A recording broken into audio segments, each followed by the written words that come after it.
Deux hommes montèrent dans la maison de Dieu pour prier. Écoutez l'histoire de Luc 18, versets 9 à 14. Un jour, deux hommes se présentèrent au temple pour prier. L'un d'eux était chef religieux, l'autre collecteur d'impôts. Le chef religieux se tenait à part et priait. « Oh Dieu, je te remercie de ne pas être avare, malhonnête et adultère comme les autres hommes. En particulier de ne pas être comme ce collecteur d'impôts là-bas. Je jeûne 2 jours par semaine. Je donne 1/10 de tous mes revenus. » Mais le collecteur d'impôts se tenait à part et n'osait même pas lever les yeux. Il se frappait la poitrine en disant « Dieu, aie pitié du pécheur que je suis. » Je vous l'assure, c'est ce dernier et non pas l'autre qui rentré chez lui fut déclaré juste devant Dieu. Car tout homme qui s'élève sera abaissé, et celui qui s'abaisse sera élevé. Oui, toutes ces deux personnes avaient raison. Les pharisiens ont dit, je suis un homme juste. Je donne ma dîme, je donne mes offrandes.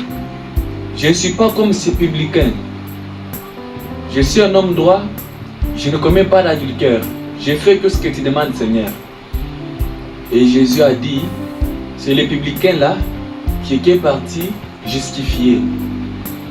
Et l'homme qui se disait intègre et qui est parti sans avoir quelque chose de Dieu. Pourquoi? Les pharisiens, dans leur comportement, ils étaient justes. Par les actes, ils étaient justes. Mais dans leur cœur, il n'y avait pas cette justice.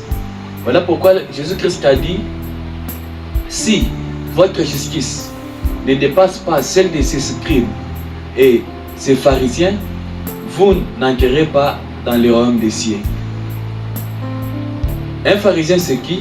C'est ces prédicateurs qui se voient maintenant supérieurs aux autres. C'est ces pasteurs-là, c'est ces prêtres-là, c'est ces papes-là qui se disent, je suis maintenant déjà prêtre, je vais accomplir maintenant les besoins de l'église et non la volonté de Dieu.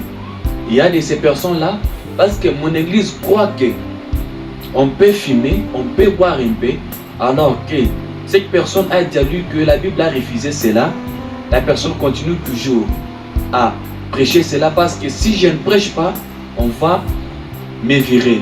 L'église va me virer et je risquerai sans ministère, je risquerai sans argent parce qu'il y en a qui travaillent pour l'argent. Les pharisiens, c'est qui? C'est cet homme-là qui veut montrer sa justice devant les hommes. Mais dans son cœur, c'est autre chose. Les pharisiens, c'est cette personne-là qui ne peut pas consoler les autres, mais qui dit seulement à cette grâce que voilà, je suis parti quelque part pour consoler quel frère, quel sœur qui est malade. Les pharisiens, c'est ces pasteurs-là qui se croient supérieurs parce qu'il a plusieurs membres dans son église. Un pharisien, c'est qui? C'est ces frères-là qui se voient supérieurs parce qu'ils chantent dans l'église où il est.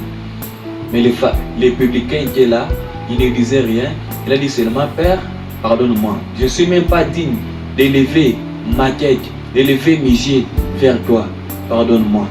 Voilà pourquoi lorsque nous nous retrouvons dans la présence de Dieu, nous sommes inférieurs. Nous nous voyons seulement inférieurs comme ce prophète-là a dit. Maintenant c'est fini pour moi parce que j'ai vu l'Éternel. Alors qu'il avait vu la gloire de l'Éternel. Nous devons toujours avoir de l'humilité. Jésus en descendant, il dit, celui qui s'abaisse sera élevé et celui qui s'élève sera abaissé. Soyons humbles devant le Seigneur. Nous pouvons faire beaucoup de miracles. Nous pouvons battre de grandes campagnes d'évangélisation. Il y a des milliers de personnes. Il y a 1000 personnes qui disent, nous acceptons Jésus-Christ comme Sauveur et Seigneur. Cela ne fait pas de vous, frère, un homme supérieur aux autres. Cela ne fait pas de vous un prédicateur supérieur aux autres. Mais vous êtes toujours prédicateur à la même qualité qu'un frère qui est dans les bas qui ne prêche même pas. Nous ne pouvons pas mesurer notre ministère par les cas de guérison que nous recevons lorsque nous battons des campagnes. Nous ne pouvons pas mesurer notre ministère, notre sainteté par rapport aux prophéties que nous donnons. Parce que le diable aussi prophétise, le diable aussi guérit, le diable aussi fait des miracles. Ce n'est pas parce que tu fais des miracles que tu es devenu supérieur aux autres et tu ne peux pas te glorifier pour cela. Si vous êtes prédicateur, si vous êtes frère, si vous êtes pape, si vous êtes évêque, vous êtes prêtre, sachez que la parole est toujours au-dessus, vous êtes toujours inférieur à Dieu. Dieu est là et cherche qui veut venir à lui. Que Dieu vous bénisse richement. Nous gagnons ces émissions pour la gloire de Dieu et pour l'épouse du monde entier. Dans quelques cas, Jésus-Christ revient et serons toujours honnêtes dans ce que nous faisons. Abonnez-vous à nous et Dieu vous bénira énormément. Que Dieu vous bénisse.